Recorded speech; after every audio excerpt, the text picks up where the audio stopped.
আসসালামু আলাইকুম সবাইকে। আজকে আমরা চলে আসছি সিলেটের বিখ্যাত একটা জায়গা, সিলেট ক্যান্টনমেন্ট, যেটা মুরাদপুর ক্যান্টনমেন্ট নামে পরিচিত।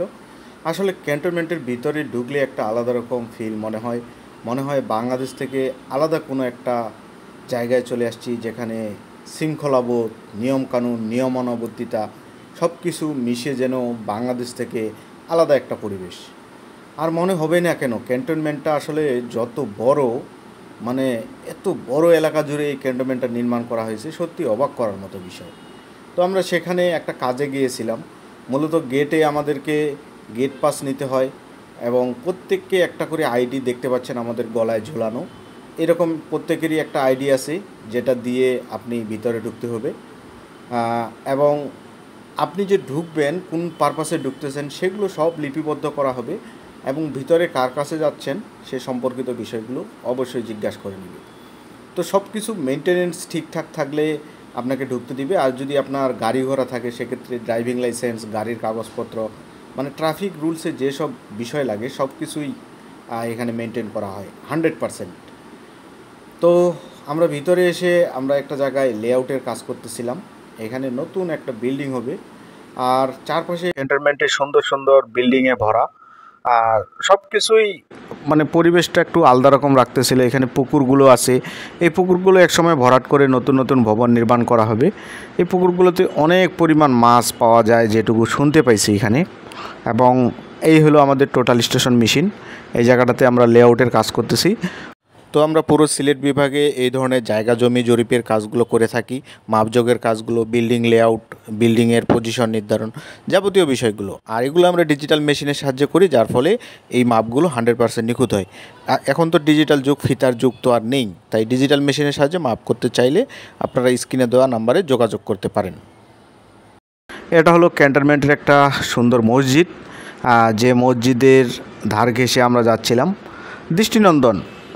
এবং এই হলো এভিনিউ 71 এবং একটা ট্যাঙ্ক, এবং রাস্তাঘাটগুলো খুবই চমৎকার। এই রাস্তাঘাটে গাড়ি চলাচলের একটা বিশেষ নিয়মকানুন আছে, সাধারণ পাবলিকদের জন্য মোটেও, এবং সেই সাথে সেনাবাহিনীর যেসব গাড়ি চলাফেরা করে এই রাস্তায় 40-এর বেশি স্পিড তুলতে পারবে না।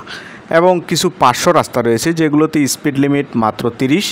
এবং এখানে কিন্তু অনেক জায়গায় মিলিটারি পুলিশ নামে একটা সেক্টর আছে, আপনারা আর্মির ক্ষেত্রে জানেন, তারা কিন্তু পুলিশের মতো বিভিন্ন দায়িত্ব পালন করে শহরের বিভিন্ন হাঙ্গাদাঙ্গার ক্ষেত্রে।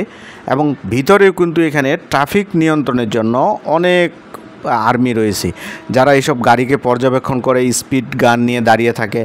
এবং হোক সেটা ক্যান্টনমেন্টের ভিতরের গাড়ি, তারা যদি স্পিড লিমিট অতিক্রম করে গাড়ি চালায় বা ট্রাফিক রুলস অ্যাভয়েড করে গাড়ি চালায়, তাহলে কিন্তু সেই ড্রাইভারকে জরিমানা বা শাস্তি দেওয়া হয় বলে শুনেছি। এক ট্রাফিক আর্মির সাথে কথা বলে আমরা এখানে বিষয়টা জানতে পেরেছি। তো যাই হোক, সব কিছু অসাধারণ। এখানে ভিডিওতে কিছু রেস্ট্রিকশন ছিল, তাই ফোনটা অনেকটা বাঁকা করেই ভিডিওগুলো করতে হয়েছে।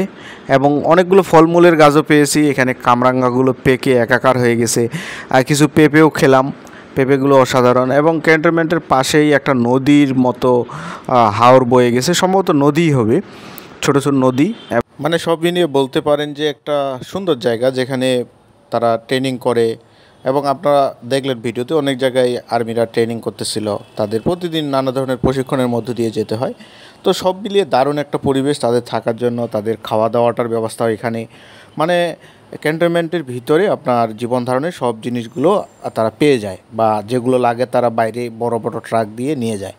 তো এই হলো আজকের আমাদের প্রথম পর্ব। আশা করি দ্বিতীয় পর্বে থাকবেন আমাদের সাথে। দ্বিতীয় পর্বটা খুব শীঘ্রই আসবে।